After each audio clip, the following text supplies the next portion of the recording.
Hola, buenas tardes. Mi nombre es Diego Humberto González Contreras y el día de hoy les voy a explicar un poco acerca de la bacteria Mycobacterium tuberculosis. Vamos a ver el caso clínico y vamos a explicar todo referente a ella. Para empezar, el caso clínico habla acerca de un paciente masculino de 34 años de edad sin antecedentes de importancia, que fue llevado por su esposa a consulta debido a una crisis de tos intensa con esputo hemoptísico.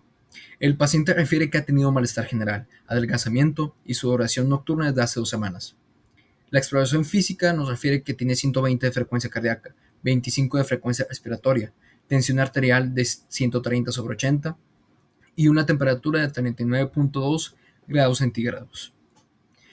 Se le hace el examen diagnóstico, donde se tiene una prueba cutánea a la tuberculina positiva, una radiografía anteroposterior de tórax con una cavitación en el lóbulo superior derecho y una biopsia donde se detectaron granulomas con bacilos ácido alcohol resistentes, gram positivos inmóviles. Esto teñido con carbofucsina, que es el método de Ciel-Nielsen. Vamos a empezar a explicar un poco el caso clínico. De entrada, aspectos relevantes de esto. Que el paciente masculino, 34 años de edad, es joven, viene por una crisis de tos intensa con esputo hemoptísico. De entrada, eso nos tiene que prender un foco de alarma.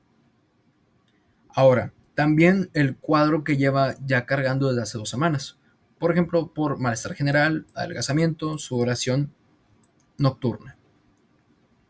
La exploración física nos da a entender que algo hay mal. O sea, de entrada, que está taquicárdico, que que tiene taquipnea, que está hipertenso, y la elevada temperatura nos da a entender que hay algo mal, en resumidas cuentas.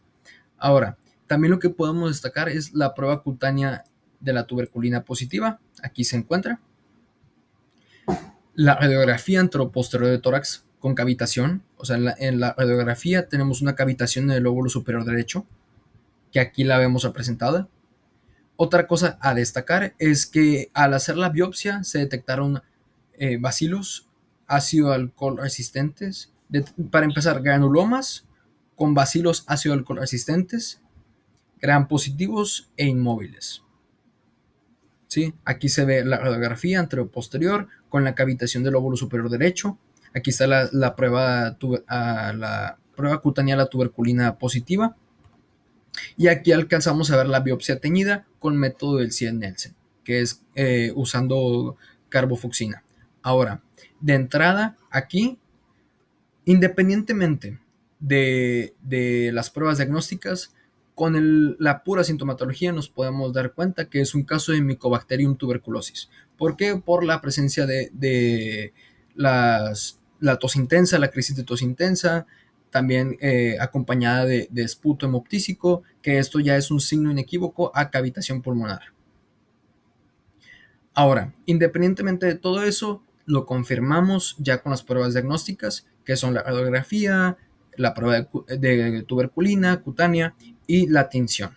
¿Sí? Ahora, en la tinción cabe mencionar que se encontraron bacilos inmóviles, gram positivos, resistentes a ácido alcohol. Juntando las pruebas con la sintomatología, nos da el resultado de que se trata de un paciente con Mycobacterium tuberculosis. Bueno, ya sabemos que es Mycobacterium tuberculosis. Vamos a hablar un poco más respecto de ello. Mycobacterium tuberculosis es un bacilo gram positivo, aerobio, inmóvil, no esporulado, que es ácido alcohol resistente. Tiene un crecimiento lento, con un periodo de incubación de 2 a 7 días, más o menos. Es incoloro. De hecho, las colonias no tienen color, pero pueden llegar a tener un color más o menos como beige. Vamos a hablar un poco respecto a su fisiología y su morfología. Su pared celular, que la vemos aquí, es muy compleja. ¿Por qué? Por tres aspectos. El primero es que tiene la presencia de ácidos micólicos. De hecho, esta es la causa del porqué, o este es el porqué de su resistencia a ácido alcohol, a ácido alcohol. ¿Por qué es resistente a ácido alcohol? La segunda característica es la cantidad de lípidos que tiene una pared rica en lípidos. Y el tercer factor es que tiene ciertas proteínas, que son las proteínas derivadas, o es el derivado de proteínas purificadas, que se usa como diagnóstico. Eso ahorita lo vamos a ver. Ahora, vamos a hablar un poco acerca de sus factores de virulencia. Tiene 3 factores de virulencia. El primero es que inhibe, o más bien impide, la fusión del fagosoma con el lisosoma. Esto para que no se destruya la célula. La inhibe o la impide mediante la inhibición de la molécula autoantígeno endosómico temprano. ¿Sí? El segundo factor de virulencia es que produce factores o produce activos de nitrógeno. Esto para la destrucción de macrófagos. El tercer factor de virulencia tenemos que explicar una situación. Imagínense, el Mycobacterium entra al cuerpo. Los macrófagos, para responder, secretan interleucina 12 y factor de necrosis tumoral alfa. Esto aumenta o recluta más linfocitos T con su respectiva diferenciación. Por ejemplo, linfocitos T se diferencia a linfocitos TCD4, ya estaban diferenciados. El TCD4 se diferencia a TH1.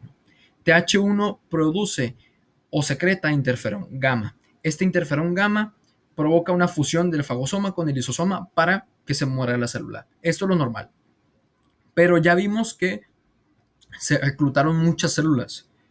Y lo que pasa, de hecho, es explicado con este esquema, es que el macrófago, junto con células dendríticas de Langerhans, vienen y atrapan a Mycobacterium. Y no conforme con eso, todavía vienen los linfocitos TCD4, TH1, etcétera, etcétera, etcétera, y forman otra capa, que a esto se le conoce como granuloma. De hecho, es el fundamento de otra prueba diagnóstica. Al ver el cultivo o al checarlo bajo microscopio, se ven los granulomas. Así que el tercer factor de virulencia es que este Mycobacterium puede resistir y puede replicarse. Puede resistir por muchísimo tiempo. ¿Sí? Así que ese sería el factor de virulencia. El granuloma. O sea, el que este bacilo pueda resistir, se pueda replicar, pueda esperar a que los macrófagos mueran y ahora sí ya pueda salir y hacer daño. Vamos a hablar un poco de la epidemiología. La epidemiología es que se puede contagiar mediante inhalación o contacto estrecho con un paciente que tenga Mycobacterium tuberculosis, y cabe mencionar que es la principal causa de muerte en el mundo. Hay cierta población más susceptible, por ejemplo, personas sin techo, drogadictos, alcohólicos, pacientes con VIH, en general pacientes inmunosuprimidos. En sí, esta sería la epidemiología.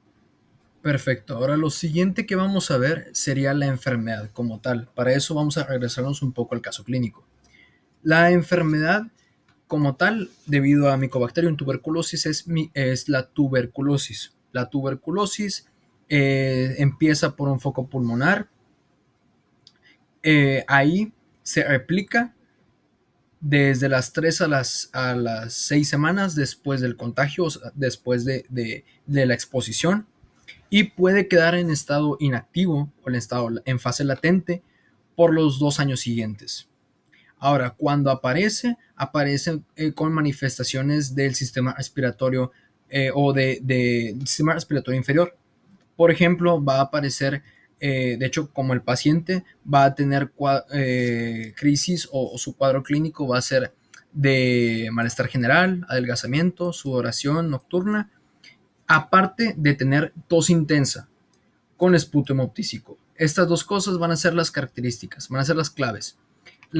El esputo puede ser ya sea o purulento o hemoptísico. Cuando es hemoptísico, como ya lo había mencionado, es dato inequívoco a cavitación pulmonar, como el caso que se nos presentó. ¿Sí? Ahora, el estado en que se presenta el paciente y el tiempo que se tarda en manifestar esta sintomatología va a depender de la dosis a la que estuvo expuesto y al estado inmunológico que tenga el paciente. Ahora, el que tenga Mycobacterium tuberculosis no significa o no es de ley que tenga que ser tuberculosis a fuerzas. Puede dar una extrapulmonar, puede dar tuberculosis pulmonar que no tenga que ver con pulmón, puede darse afuera del sistema respiratorio. Pero en la mayoría de los casos sí da manifestaciones respiratorias. Ahora, vámonos con el diagnóstico. El diagnóstico se va a apoyar de tres maneras. Primero, de la sintomatología. Segundo, bueno, de entrada, o sea, ya vimos la sintomatología, ya nos da pie, ¿no? Ahora, vamos a dar, son tres criterios. El primero es la imagen, vaya, la radiografía. En este caso, pues ya vemos una cavitación, vemos que hay una afectación pulmonar. En segunda instancia tenemos la prueba tuberculina positiva. Y en tercera instancia, el laboratorio bajo microscopio, el detectar este patógeno. Ahora, vamos a hablar un poco acerca de las pruebas diagnósticas. Las pruebas diagnósticas son de muchos tipos. De entrada, de inmunología, aquí manejamos dos pruebas. Primero, la prueba de tuberculina cutánea. Prueba cutánea de la tuberculina, ¿qué es esto? Lo que se hace es que se inocula en el antebrazo del paciente cierta cantidad de PDD, o que ya lo habíamos visto, de PPD, que es el derivado proteico purificado, que son las proteínas de la pared celular de la micobacteria. Se inocula, se mete y vamos a ver la reacción a las 48 horas, dependiendo del tamaño de la reacción o del tamaño que se tenga. Va a ser el resultado. ¿Sí? Si es, ya lo vamos a cuantificar y vamos a decidir si es positivo o negativo. También una prueba diagnóstica inmunológica es el conteo de interferón gamma, como ya lo había mencionado. Ya expliqué por qué el interferón gamma va a estar aumentado. ¿Sí? Ahora, pruebas microscópicas. Tenemos de dos. De hecho, aquí tenemos una presente que sería la tinción de carbolfuxina, o el método de Cien-Nelson, donde vamos a ver, pues ya habíamos visto, bacilos, gram positivos, ácido alcohol resistentes, inmóviles, y pues bueno, vamos a ver en sí a Mycobacterium tuberculosis. Y la otra es por método de fluorocromo o el método de Quinjon, ¿sí? Pero en este caso, en el caso caso clínico que expusimos, estamos viendo método de Cien-Nelson, ¿sí? Ahora, la siguiente prueba diagnóstica es en base a los ácidos nucleicos. Se puede hacer el PCR, la reacción en cadena de polimerasa.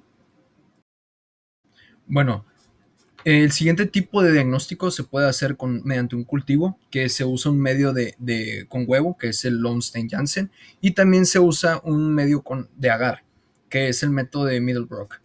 Ahora, otro tipo de diagnóstico se puede usar con espectrometría de masas, con la identificación de los ácidos nucleicos, etcétera, ¿no?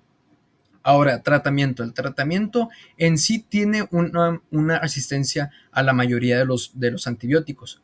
Así que se usan múltiples antibióticos por tiempo prolongado para evitar ese cambio o esa resistencia. Ahora, el tratamiento inicial son 2 meses de isoniazida, tambutol, piranizamida y rifampicina. Eso es tratamiento inicial por los 2 primeros meses. Ahora, después de los 4 o 6 meses se usa rifampicina y tambutol. Ahora, la prevención de tuberculosis es mediante la vacunación de la BCG, ¿sí? Esta se da desde que somos niños. Sería todo. Gracias.